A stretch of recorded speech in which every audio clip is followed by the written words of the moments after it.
determination paves a way to success. Okay. You don't need to and say who too quiet and be mind soon I will bet to me akodi ye die no e wa adwenim. Okay.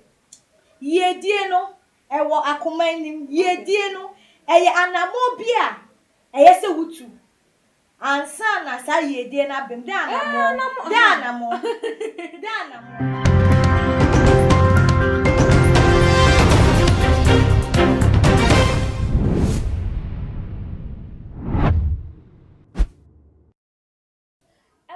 for any adofono mema obibia akwaba ede eba too much GHS so Ghana wahala jumedie ena ebre asosayede ebebesomo na enede yi Ghana for womo ewo Lebanon womo edi esun eto eye mampanyi enimu edi nkotodwe agufom srese mampanyi mbra na womo ebeyi womo free eye ohawnu emu na nipa wodi eye okasa ye ewo eye video nimu no echiremu anachese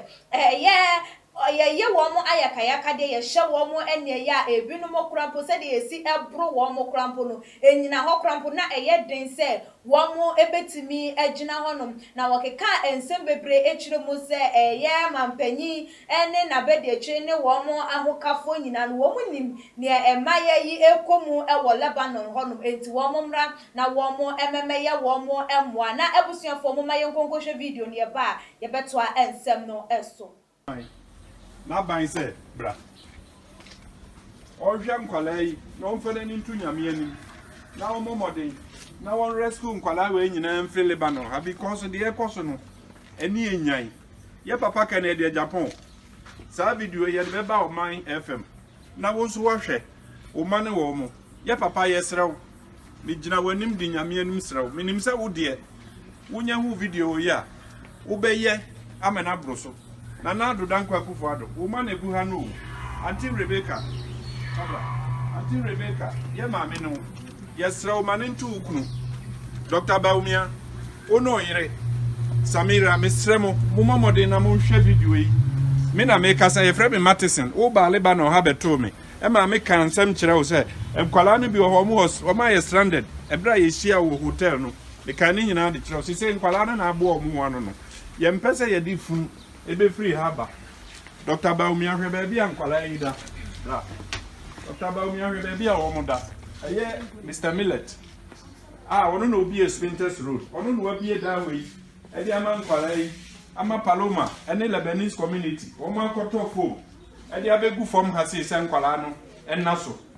hwe ba bia wo mo da ni oba nkwala be se more than 100 ene gu sa da we sa we gebra nkwala be 100 ene gu ha so mo aya homete awreho enti mesremo a Ghana ban se munya sa video maami na ye aduane e de ma emaya ne nyina me yire no no e friend Vivian ono na ye aduane e de ma nkwala e wo ha se nyina wo mu nyina hye na se wo mu bedidi anopo wo mu benumo wo mu be bibia Lebanese community e de adwuma na hye ne nsa se ono no wonhwe no onye nti anopai wo mu bedidi o wo mu be ye den o e hye ne nsa enkwala no bia ye adwuma afi ba ko ne akire ntia wo mu ka wo mu passport udwane a because atete no doso nti nkwala no dwane so I'm going to mean Jeffy no we ya me no mo kan enkwala aka mu aye nyanya wo mu no wo mu bro if I say enkwala e go krum ha se ni ye bro be se obi kan be 9000 kra e bi adika akofie e bi nso ye hu ba bi e bi hihye na connection for no am free Ghana de wo mu ba no wo mu ne nkrofo asi ebrem wo mu because obi ti ne ba bi no oye na dwuma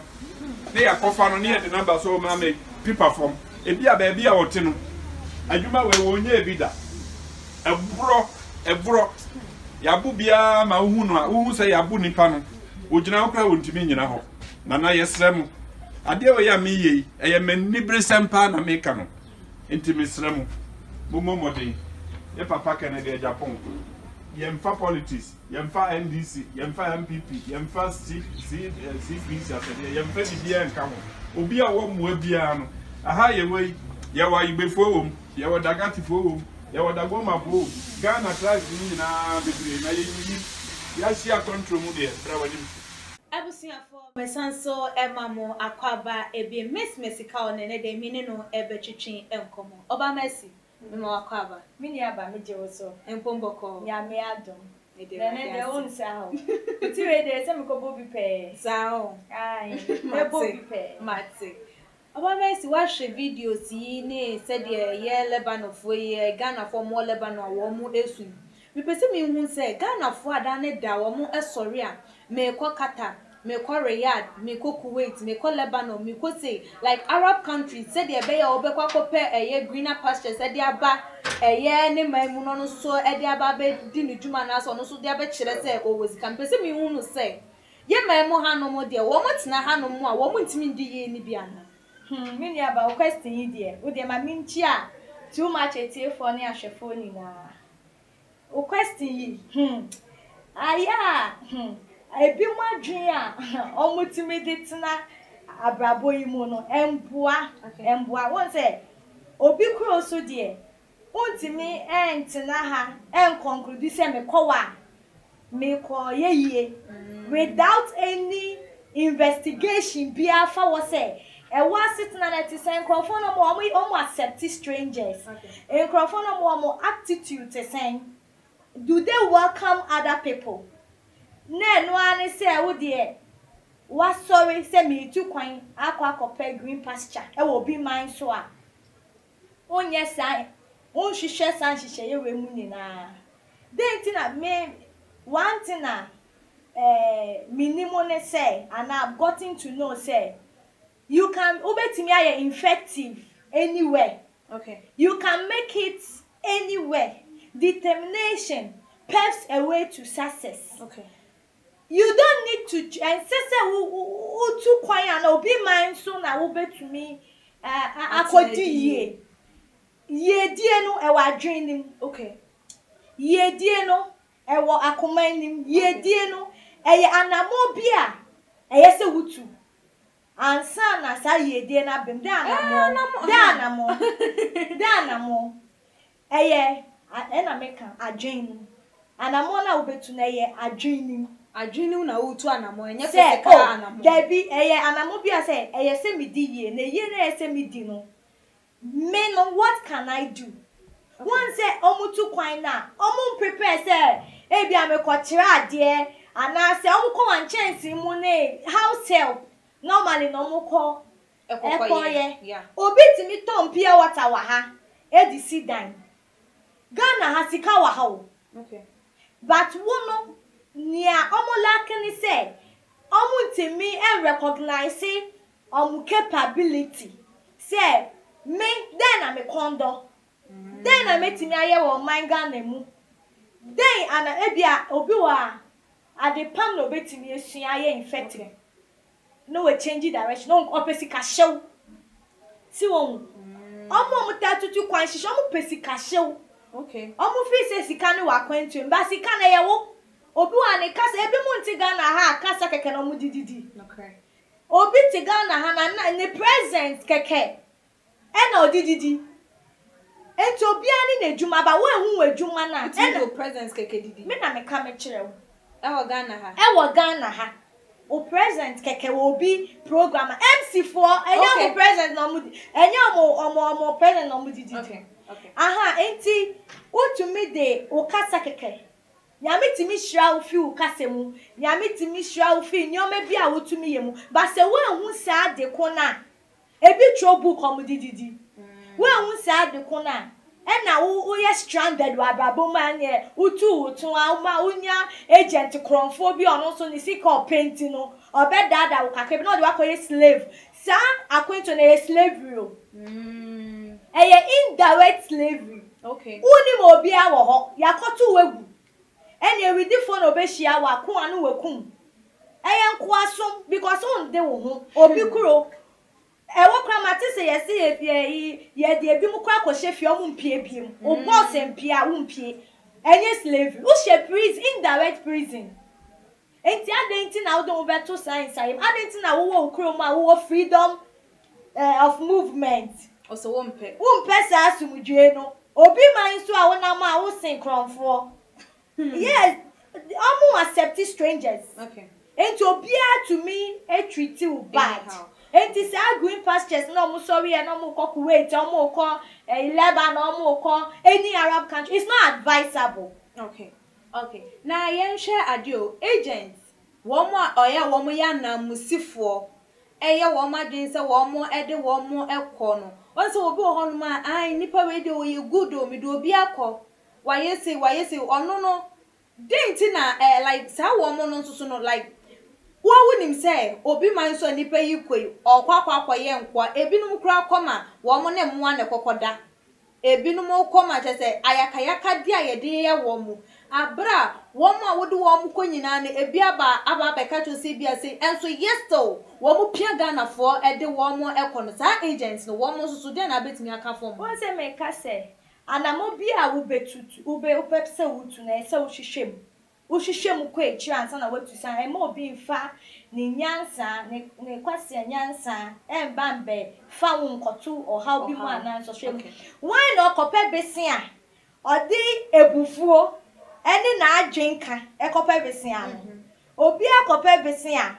odi anu dede akrokro na wo echire no onya waka che wo se you know what you cannot like me pa and I'm a dema. But before I purpose and then okay, any akrokro bi and so they for with you and the toffee or the shower and the jan ko betime atete asha and the promise onu animu say na adwin betime asakro de be ma sa na akoye enam ni openi nti no oba odi anu de na beba but wonu na eso hu irumu bi say ni pay like baby amiko ebe boa me then na metimi aye me nsa then na betimi aye aboa me obi de I can say Ghana ha ya while we see we kakra bi no ye rice eton aduane ton or dey be a restaurant share in ahyasie biara ye difficult but opening temo dia o don be kwa akoto trouble mu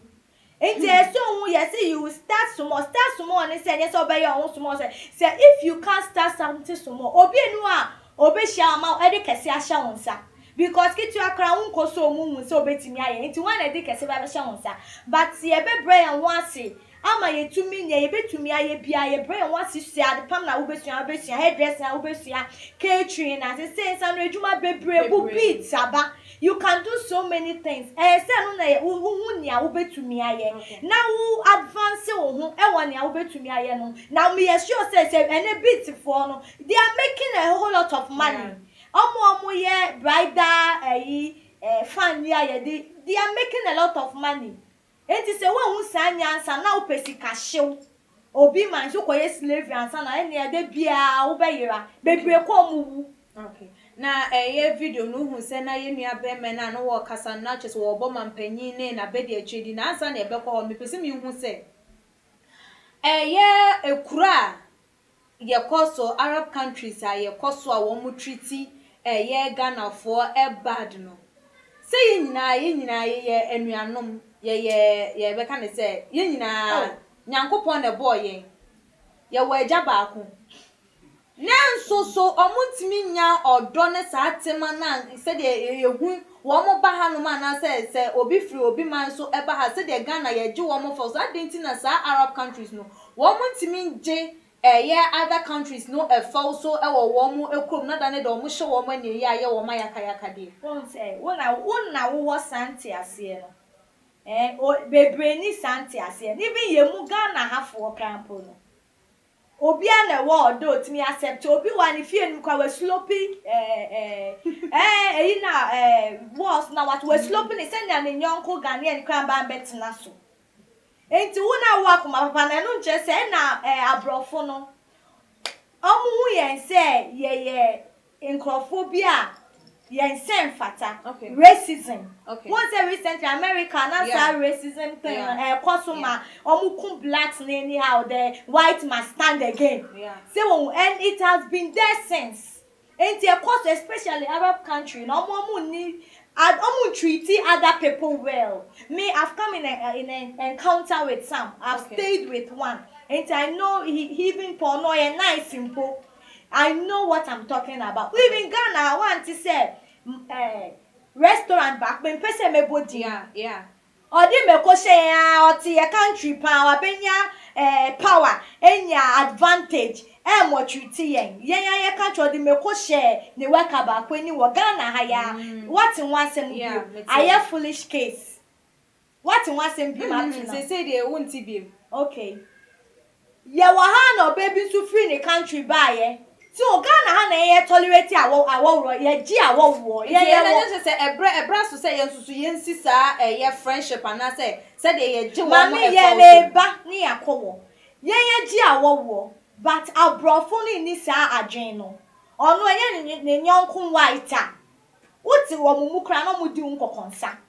omu ni adwen papa ma blacks in general okay enti black na esi ehunya ansa se esi advance ye hu esi start boy ye hu modern no mu hu say we are not what they think we are, we can do more okay ye jeja ye hu ma people take blacks for Africans for granted. That mentality no mama build you that mentality enti omu worry ye mba ni they don't treat them well enti it's something that has been like that since. Enti who na eso bo ho ban na usue nyansa because God for all of us, each one for him or herself. Yatina koye enti sa white they are not ready to welcome you. Oh, Oba Mercy wakasapa na say ba eye mampanyi adie yi asoi. Say Ghana fo a woni say na sikapa obusa me question this enti anu nti I say you close your border from friendship from like yensi wo mo ekwan say ye omo nje ye false no omo susu ba ho na anje wo mo fel so ana. Oh, it shouldn't be like that. But I see a security system ni ye juma. Okay. See won obi ti wo man mu a. Well, you have to treat them well. But say who say nipa no kra papers or kra permit or wo suban papa because obi obeba wo country no obeye ni ope because onimu say bambo obi ani gati say no di meko be share oba na ka rules and regulations bi wo na yes stricter sa bambo ni wo wan ka menye sure so obeye citizen mu a ni oyeye no but once the security system ni e bambo no enye strong enti obi abore mu ani ope na wo ye sa ni ope na wo ye na ese etimi so ano but to welcome them there ye nipa ba ako. So you can welcome anybody. So racism no na America United States black Americans na fighting for black to matters. Okay. Na me ba mensem no so no na me pese me hunu say maye ya sese wo mo Lebanon na wo mo esun wo mo ebobna wo mo twajajo se mampanyin ni na bede akire ene wo mo yere no mo a wo mo kekom ho ye mama Rebecca ne ye mama Samira wo mo brat wo mo aid embrememmeji wo mo senka wo mo ekọ ne yetu wo mo fo say any say na wo kwa no like say na beto enti san a ankanya de say wo mo ebeti obafo se bia wo si ne kwan wo mpese ni nhira pono bi na ebu ewu beko wa bo mpa ye ba akwantu ana akwantu ya ba ama no net obeka cha ne se wo nko obafo se ne kwan bi na wo si e wo kwan na say wo mo ade wo mo pe akoya ma obi ape obi etimi ye do pay na afo mo do mo pay etimi akona sese ye di ahye wo mani a wo musu mampanyi engina sa asem yi eso enkase because o senke ye tia wo mo se wana o mo ankwanka o mo entinti wo mo nyi wo mani anase wo mo akoye Ghana fo yi won konkwankwaje wo mo ensanfa wo mo embra Won se ba ne se wo pe bibi na wo ye wa adwen se wo pa ade na that moment no enyoma omo observers omo muti eche ni they know say ade we embo abate ye kan won te because why a desperate sad desperate na yo mo enu na ye say ye careful nyoma bi wo wan say ye desperate say we are relaxed now they assessing nyoma say na we tu ho anamo now let me say the harm have already been caused enye sie wie say so ya so odin o say o ye den o bo dia kodu we wie omo ye Ghana mba omo ye wuni a ebe ubesu se ye mfa ne mbra oya oba ente ye obusie ni a say won the harm me I believe in solution harm na cause wie what can we do say see say nana ohu omumobo government no omu omumobo omu nye bibia possible so omu de enyi anom no ebe breye because etua wonyonko a etua dua ekoye oba ekoye unia ekoye wo fase am ye sure say wo ntam so a wo betu anamo say ye de ombeba of my Ghana iti e pom cha ye sere wo mse o mfa ye nua no mbra o my Ghana e my na agent fo no minia na na kua ade na nipa ye tesa nipa no mu bi because ebi mu so ye good ade na nipa no mu bi ye tesa ewiase na wawie yo wa wo hweme se wo yo bi a wadwe na ye sika na wodi wunia bi enkwa koto nsaye mu a hwe yie because sika na wawie ye wo bewu agya na mo wunya wiase japade ni na wuwu a den na wenye free enti agent for no mo yes ade nkrofo mba nkrofo wo fase nkrofo na nanom koto nsaye mu ebi mu wu free no ye bebu so mo wagya wo nchen yo ubu obi kwase a na nyame so tesro na ohwew aba mesi ye de ensem ne esi ne fafuto ma eye ma anasa young ones a wo mo nsusu no wo mo twen se covid yi bekọ na wo mo nsusu aye wo mo passport ene wo mo plane ticket no mo nsusu akobi because obo ho ọkọ ye treating good enti obebe kan ho asem no nsusu anya papa ne se covid yi nya kọ pem nsusu me kobi no fafuto efama wo mo ayo abusia fo bibia wo hwe mini aba wo hwe me you can make money anywhere sika no enye obi cross na sika wo ubetumi aye infective for my Ghana yimwa ubetumi ape bibia ye nenya aboten kakra de bia wo ye na so beba nhira ema nyame a bless so mana be ye kese ama enye akwantuo nkwa na me obi ye yie obi timi tina atompi otasi empre wo urashia ubetin ututu mampomrika ubetin ain't relaxing na assess what can I do to help myself in Ghana utu kwaya say a bonus say nyame ya adom na ekwan bebie na ekwan papa ye genuine say me kwa e bia me kwa ha ana say ya I think say no ye better since say uni mo bia na obi abeda da say me de wo kwa na wakoye adwuma na wetua meka da bi wodon hu to nsaye mu me pa wo chowa Ebusiafo yeni aba Messi wakasa bebre wache na adwen e de afa eye ensem no na ya na de ye ya krampo ni so bo ho no ma wo kọ ne krampo no numo bia o enso so unya busa na Messi wa na wo ho me auntie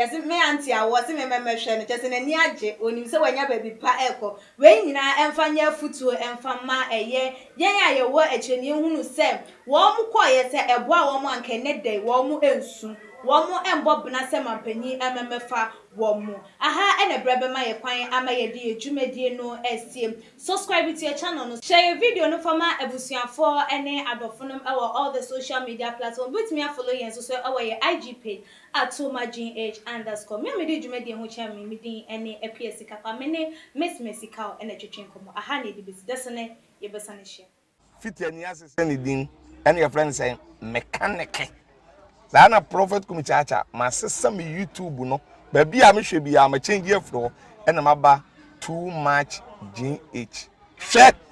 na prophet kumichacha me so me hwe